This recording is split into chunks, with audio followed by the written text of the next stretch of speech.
lo más breve posible. Primera pregunta, respecto al decreto supremo 080, este último que ha salido, donde ya se inicia ha iniciado, ¿no es cierto?, la reordenación de las actividades económicas, y dentro del rubro de su cartera dice, hay 56 proyectos en el sector transporte y comunicación. Quisiera saber cuáles son los criterios que han sido tomados para que sean elegidos esos 56 proyectos y no otros. Segundo, la segunda pregunta es, quisiera saber en qué situación se encuentra el proyecto Línea 2 del Metro de Lima. Y si es verdad verdaderamente que ya hay una sobrevaluación en la construcción de ese proyecto. Tercero, quisiera también saber en qué situación se encuentra el proyecto internacional del Aeropuerto Internacional, de Chincheros. También, cuarta pregunta, ¿qué medidas ha tomado, ¿no?, su cartera respecto al mantenimiento, supervisión de la gran vía red nacional que tenemos? Y la otra pregunta, que también creo lo respondió, pero de todas maneras le pregunto, ¿en qué situación realmente se encuentra el proyecto de instalación de la banda ancha? ¿Cómo se está dando realmente su funcionamiento? Como varios congresistas han dicho, hay lugares, muchos lugares que aún no funciona el mismo, y menos como dicen los hospitales. La otra pregunta es que también va a querer, depende, espero que me la responda. Telefonía o Telefónica, ¿no es cierto?, nos tiene una deuda, y cómo se sigue contratando con ella, con Telefónica Móvil S.A., porque la deuda es millonaria. ¿Por qué se sigue haciendo contratos con una empresa que nos debe? La otra pregunta ya es al aspecto radio eléctrico, creo más o menos me lo respondió, pero de todas maneras, ¿no? ¿Qué empresa verdaderamente ahorita, en la actualidad, tienen una concesión? Si la tienen, y quisiera saber si Telefónica es una de ellas. Y la pregunta que va con ella es si Telefónica está cumpliendo con el pago por hacer uso de ese recurso natural del Estado. Y la última, sé que Occitel desde el año 2010 empezó a identificar un conjunto de problemas presentes respecto al uso del espectro, como bien saben, para los concesionarios. Y he encontrado debilidades en el marco normativo de esta gestión de anterior. Entonces, ha planteado una serie de diagnósticos, recomendaciones. Entonces, la pregunta es la siguiente. ¿Se ha tenido en cuenta dichas observaciones y recomendaciones? ¿O cómo se encuentra la normativa en la actualidad?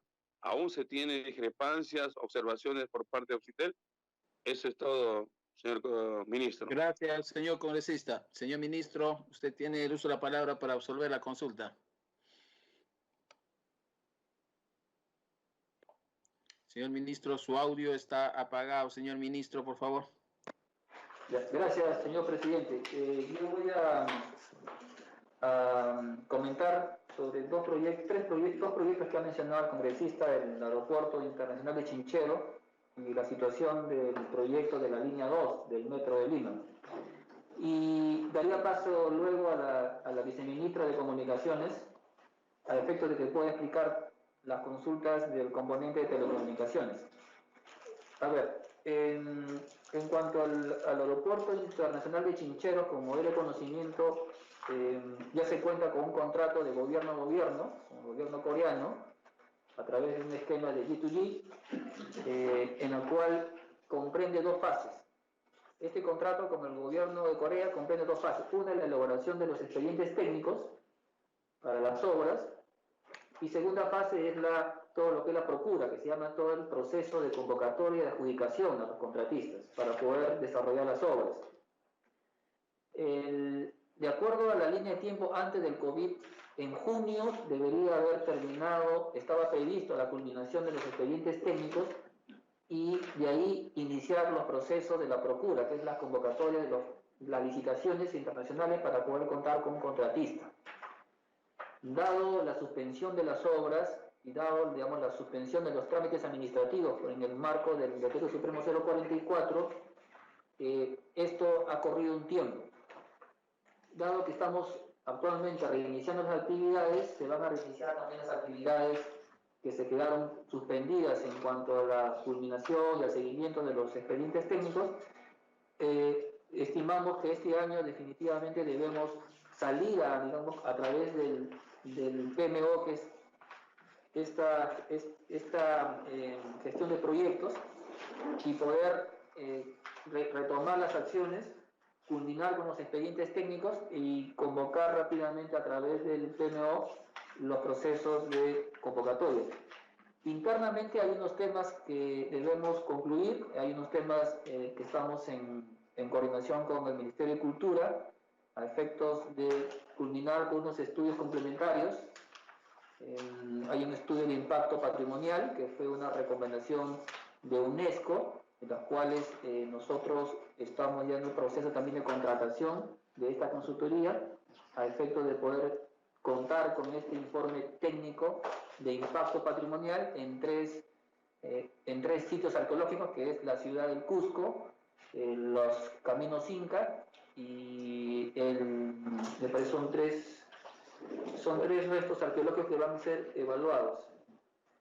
Ya estamos también en proceso de elaboración de los términos de referencia para poder contratar con esta consultoría y poder cumplir con la UNESCO y con el Ministerio de Cultura. Sin embargo, este entregable no restringe el proceso de ejecución de las obras del aeropuerto de Chinchero.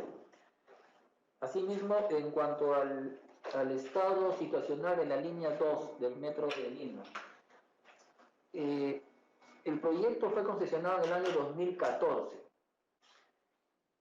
Tuvo unos problemas iniciales, de los cuales se intentó resolver a través de una adenda que se suscribió en el diciembre de ese año, 2014. Y se pensó que firmando esa adenda, la primera adenda que se suscribió con el concesionario, íbamos a tener resuelto gran parte de los problemas que estaban retrasando la ejecución del proyecto. En diciembre del 2018 se firmó la segunda adenda. Estamos hablando de 4 años, desde la primera adenda a la suscripción de la segunda adenda. En esos 4 años se avanzó el 24% de la obra. Es decir, el avance anual es de 6% de ejecución anual. Obviamente, ese ritmo de ejecución de 6% anual ha conllevado a que esta obra tenga un alto nivel de retraso en relación al cronograma inicial y está generando unos sobrecostos importantes al proyecto y al Estado. Se firmó la segunda adenda, que fue un trabajo que tomó mucho esfuerzo a la entidad pública, al Ministerio, poder llegar a suscribir esta adenda, y también esta adenda buscaba poder resolver todos los inconvenientes que se tenían en ese momento y que permitiera finalmente poder retomar las obras y acelerar el ritmo de trabajo. Esta obra ya tiene 4 años de retraso.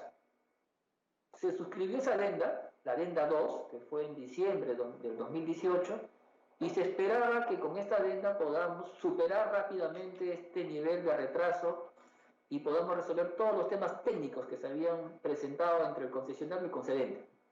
Sin embargo, ha pasado más de un año y el avance a partir de diciembre de 2018 a la fecha solamente ha sido un 6%.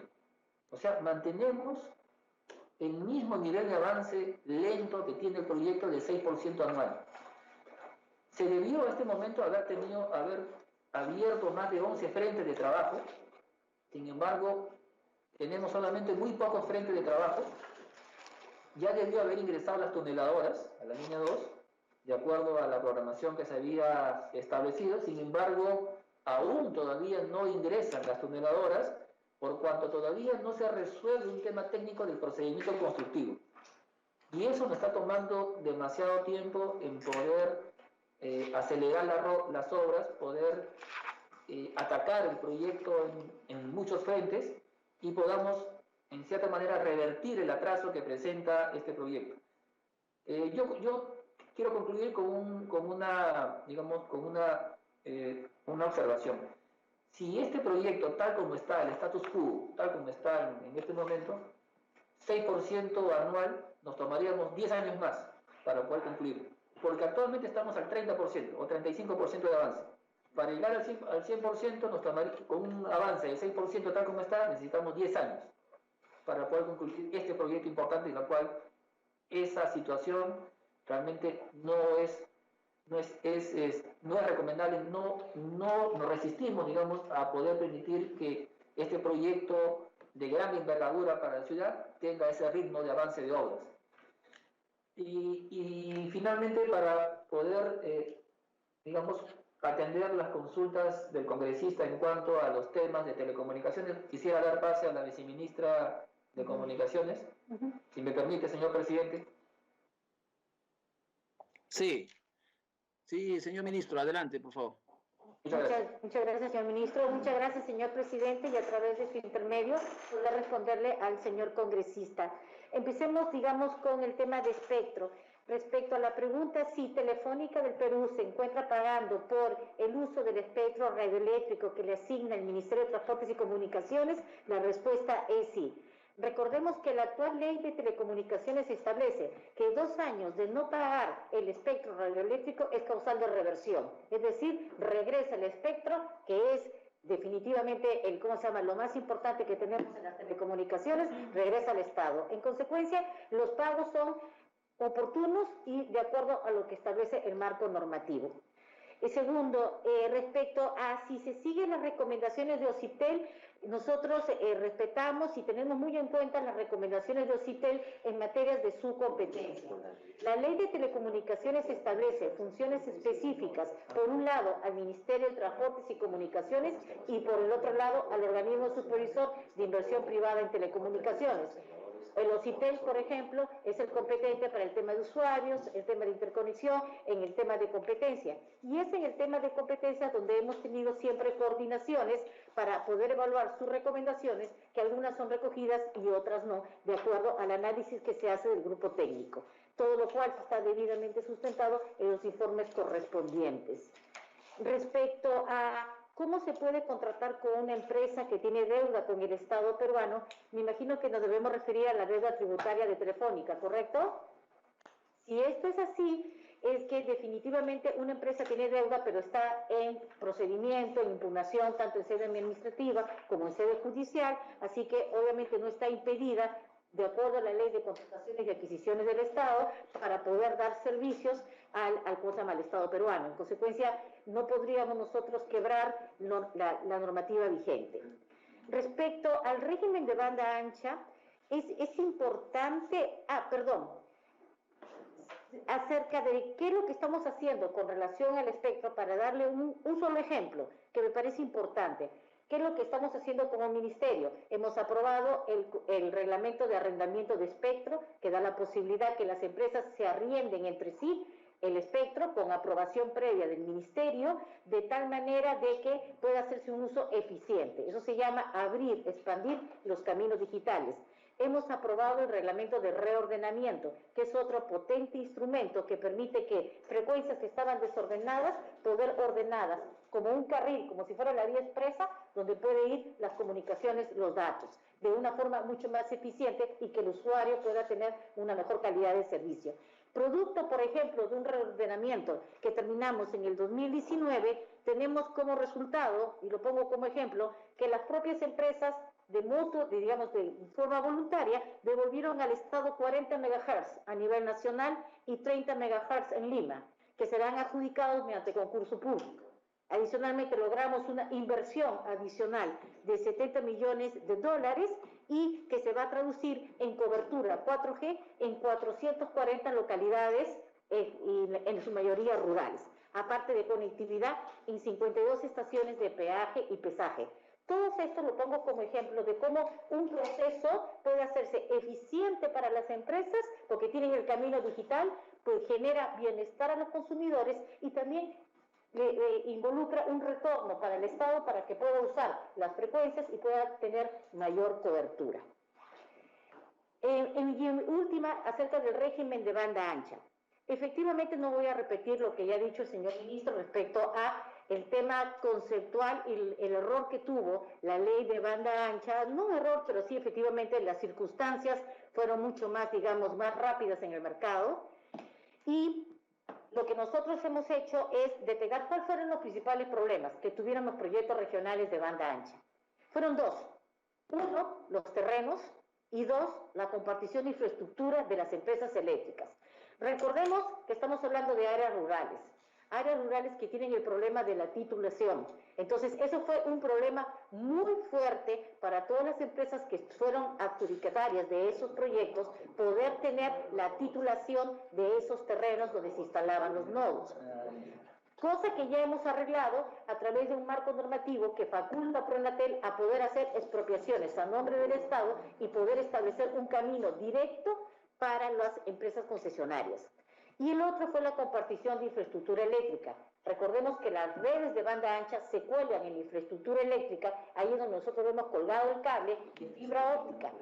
El problema que hubo, y que eso fue lo detectado, fue que las empresas eléctricas se oponían a la instalación de los cables de fibra óptica en la infraestructura eléctrica. Y eso fue lo que originó que hubiera demoras. Por eso muchos de los proyectos del Grupo 1, del Grupo 2, tienen muchas adendas de prórroga. Pero en definitiva toda esa problemática se ha analizado, hemos tomado las medidas correctivas del caso, siguiendo las recomendaciones de esa asesoría que mencionó el ministro del Banco Mundial. Específicamente con el Decreto Supremo 002-2000 modificamos algunos aspectos del reglamento de la ley de banda ancha con la mirada de poder hacer más eficientes y poder dar más conectividad a los proyectos regionales. Muchas gracias. Gracias, viceministra de Comunicaciones. Por favor, lo vamos a pasar al congresista Bajonero Olivos. Tiene usted el uso de la palabra. Perdón, señor presidente, faltó una pregunta. La primera que le hice. Sí, señor Rubio, usted precise, ¿cuál es la pregunta? La primera pregunta fue, ¿cuáles fueron los criterios para elegir esos 56 proyectos que dice el Decreto Supremo 080 y no otros? Y una pregunta al ministro, disculpe la introducción, con ese análisis que me ha hecho, o sea, nos da a entender pues que ese tren, esa línea 2, puede llegar a 10 años su construcción. Entonces, ¿qué medidas está haciendo o tomando su cartera el Ejecutivo para que no se dé? ¿O ya está pensando una resolución de ese contrato y buscar otro operador que lo termine a un tiempo? Porque si está diciendo que avanza 6%, no vamos a esperar que otro año avance 6%. Esa es mi pregunta. Ya, precisado, señor congresista, gracias. Señor ministro, por favor, para que observe la pregunta, la precisión del congresista Rubio Gariza. Adelante, señor ministro.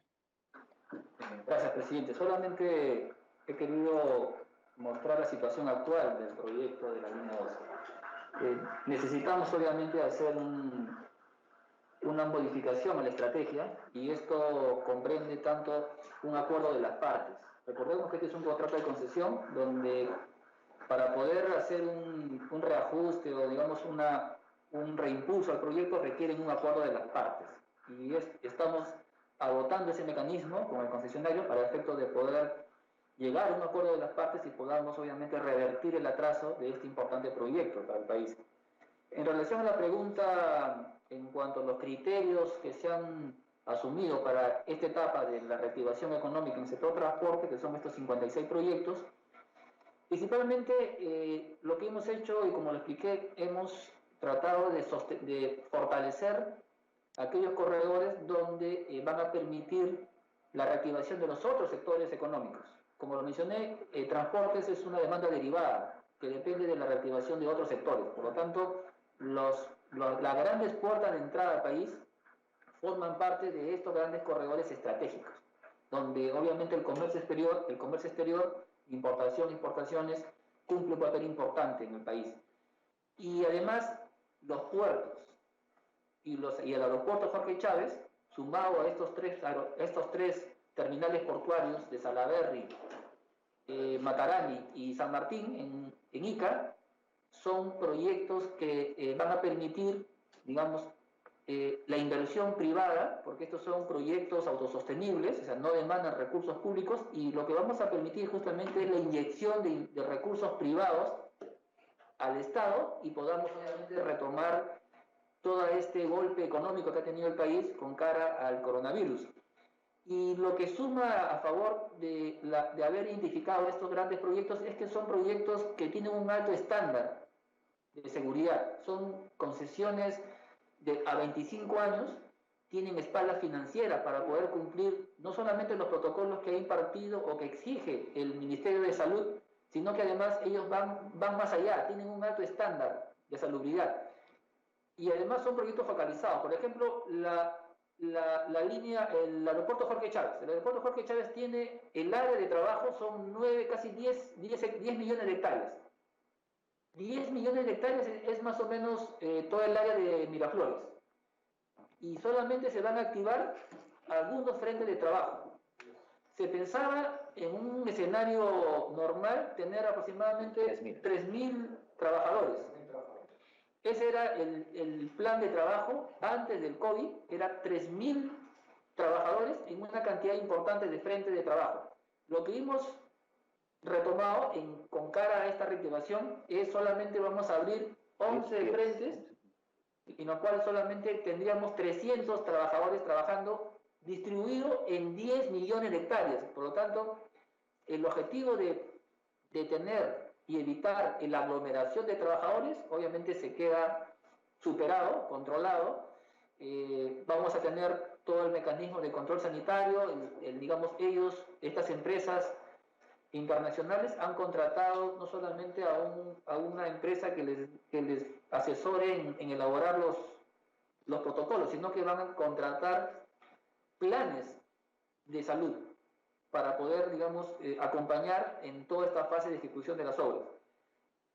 Otro de los criterios que hemos tomado es que estas obras que son focalizadas y que además no requiere por el momento de la activación de otros sectores económicos, porque hablamos de actividades conexas. Como la reactivación de las actividades conexas o vinculadas a estas obras, por ejemplo la fabricación de acero, el cemento y el asfalto, todavía va a tener un proceso de desarrollo hasta contar, digamos, con los productos. Nosotros hemos priorizado aquellos proyectos en los cuales solamente no dependamos todavía de esta cadena de insumos. Y estos proyectos que se han priorizado son aquellas que además podamos también tener las salvaguardas de no tener exposición a un contagio, por cuanto son proyectos que están lejos de la ciudad, tienen la oportunidad de que son proyectos puntuales, en los cuales la actividad más o menos va concentrada en poca concentración de personas. Por ejemplo, gran parte va a empezar de las obras, por ejemplo Salaberry, va a empezar con movimiento de tierras, y donde la presencia principal son de maquinarias, y por lo tanto vamos a tener a un operador, a un supervisor, a un ingeniero residente, ¿no?, controlando las operaciones, y prácticamente vamos a poder mitigar el riesgo de algún contagio. Y por eso es que los criterios que hemos asumido, tengamos en cuenta que en el Decreto Supremo 080 establece un gran criterio, el criterio de focalización territorial. O sea, es ubicar el proyecto en el mapa de las regiones y ver si esa región está o no está expuesto al riesgo de un contagio. Nosotros hemos ido más allá. No solamente vamos a cumplir con ese criterio de focalización territorial, sino que lo vamos a georreferenciar al proyecto. Y además vamos a incluir 5 criterios más.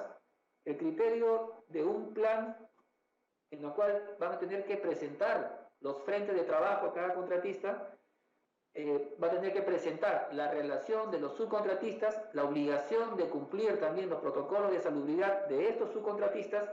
Tenemos también los protocolos sanitarios que están contemplados en los lineamientos del MINSA.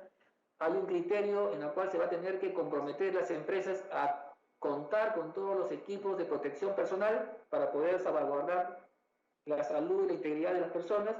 Y asimismo también una declaración jurada, que es otro requisito, en el cual se comprometan a cumplir el distanciamiento social, de tal manera de que podamos tener, digamos, toda la seguridad de que estas empresas van a cumplir con todo el estándar que se requiere para poder, digamos, tener y cumplir con todas las medidas de salubridad y seguridad en el trabajo, ¿no?